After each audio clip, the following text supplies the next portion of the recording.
Quarter two, my friends, definitely was one of the craziest quarters we've had probably in the last 50 years. And I'm being honest with that because, yes, we've gone through recessions. Yes, we've gone through, foreclosure markets and inflation markets. But let me tell you, my friends, in those markets, we were still able to go to work, still able to go out to eat, still able to enjoy some type of entertainment to take our minds off of the crazy financial situation that was occurring, say like in 2008. Right now, there are no outlets. I mean, we're stuck at home. Everything's closed down. And specifically, our real estate markets are being hit a mega blow right now, especially right here on the west side of Los Angeles. And it's impacting all markets. No market is immune. And we're about to take a look at Santa Monica because I'm dialing in the quarter two market updates for the west side. And Santa Monica's next on our list. If you missed it, we've already covered Venice and Mar Vista. We've got Santa Monica coming right now. Brentwood will be after it. But keep it dialed in because quarter two was an interesting quarter for Santa Monica.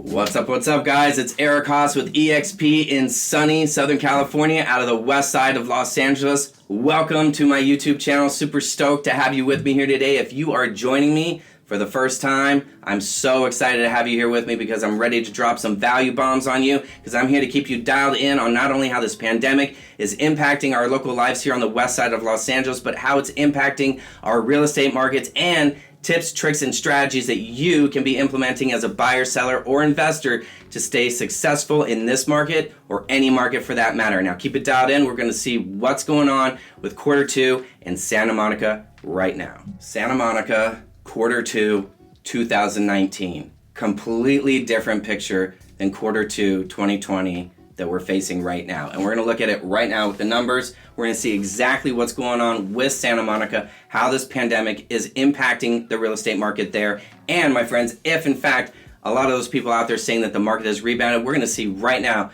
if in fact that is true, if the market has rebounded, because I'm going to tell you folks, just looking at the numbers, if you're just looking at it right now with me without me even giving the explanation, you're going to see that it has not rebounded at all. And let's get into it. Right now, has it rebounded? Well, number of solds is actually down 44% since this time last year. In quarter two of 2019, Santa Monica saw 52 homes sell versus 29 that sold this year, quarter two 2020. Yes, the pandemic is definitely impacting the number of sales, the number of buyers out there, and it's also impacting the inventory increasing as well because this time last year, we were around 26 homes steadily in Santa Monica. A lot of homes, again, were selling off market. A lot of homes were selling within the first few weeks, but a lot of homes were selling. And that inventory stuck around that 26 number. We're now 188% higher at 75 homes currently active for sale in Santa Monica. And that includes north of Montana, Ocean Park, Sunset Park, and every other area and neighborhood of Santa Monica as well.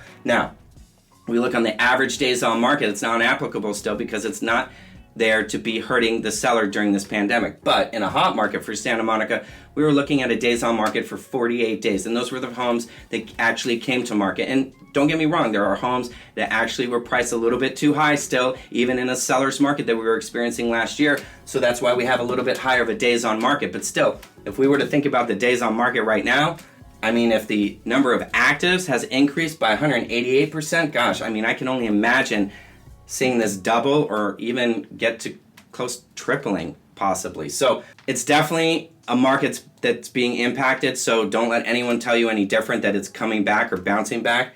Median price, you're going to be like, but Eric, you're saying it's not bouncing back and it's a 3.2 million median price. That's an increase of 26% since this time last year where it found the median price at 2.6 million. Good point. Let's analyze that. We're going to drop down here real quick to total volume. And you're going to see right here that there's a 46% decrease in the sales volume.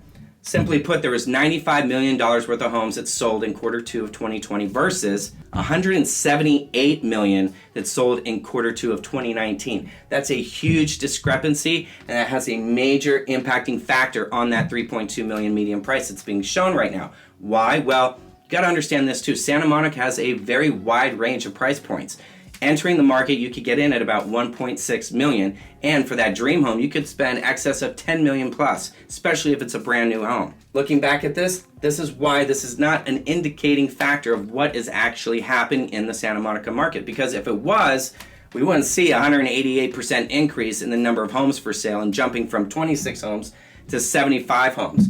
So we're looking down here at the average price per square foot, and we see that that's actually dropped 9% since this time last year, where we were at 1,403. Again, it's not really an indicating factor. These numbers are the indicating factors. The number of solds and the inventory consistently rising in the neighborhood. Now we look at the average sales price versus the original list price. We're looking to see that we're getting a little bit of a discrepancy, not major, but it's a 2% discrepancy, and this could actually be impacted further the longer this pandemic continues with its uncertainty. But this time last year, we were getting 100% of that average original list price versus 98% that we're getting right now in Q2 of 2020. And again, we already talked about what the total sales volume is doing. We've got a 46% decrease. So again, the market has not rebounded. It's not coming back quite yet. To be honest, there aren't a flood of price reductions happening either. So is this a seller's market or a buyer's market? Well, to be honest, there's a lot of sellers out there that are still doing great and going over the asking price to the tune of, looking at this, there's still 9 homes that went over the asking price in Q2. Now that is a decrease by 52% because we had 19 go over the asking price in 2019 of Q2. So there are sellers that are doing well, but there are quite a bit of buyers that are doing well for themselves as well and taking advantage of this uncertain market. They still have their down payment. They're taking advantage of that interest rate.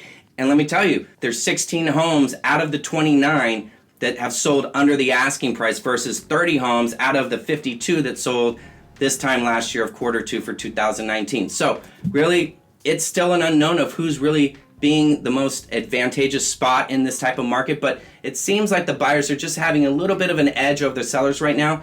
But sellers, let me tell you, if you price it right from the get-go, you're not going to be in this position where you're going to be sitting on the market. You will be one of these 29 plus homes that sell, and you will not be one of these homes sitting on the market trying to understand how best to position your home from a price perspective to make sure that you're sold at the end of the day. So my friends, I hope this video was absolute value to you guys. I only want to deliver transparent numbers, which I think you can see here is definitely pointing to an uncertain market and a market that is definitely not rebounded and one that's definitely been impacted by this pandemic. Keep it dialed in here though, because I want to make sure that you're completely aware of what's happening moving forward. I've got Brentwood coming next week as well, but also we're going to still have these monthly market updates every month to keep you dialed in on how this market is transitioning and changing either to a seller's market, to a buyer's market, or a neutral market. But keep it dialed in here because I'm going to keep you up to speed with what's going on. Leave your comments, questions below because I want to make sure that I address everything. Anytime you've got comments or questions, I want to make sure that you get your answers, and I'm very quick about responding as well. So keep it dialed in because I'm making sure to drop 2 videos a week, Monday and Friday, to make sure you've got everything you need as a buyer, seller, investor to be successful in this market or any market for that matter. And if you haven't already, like that button, smash the subscription, and I'll see you on the next one. Take care.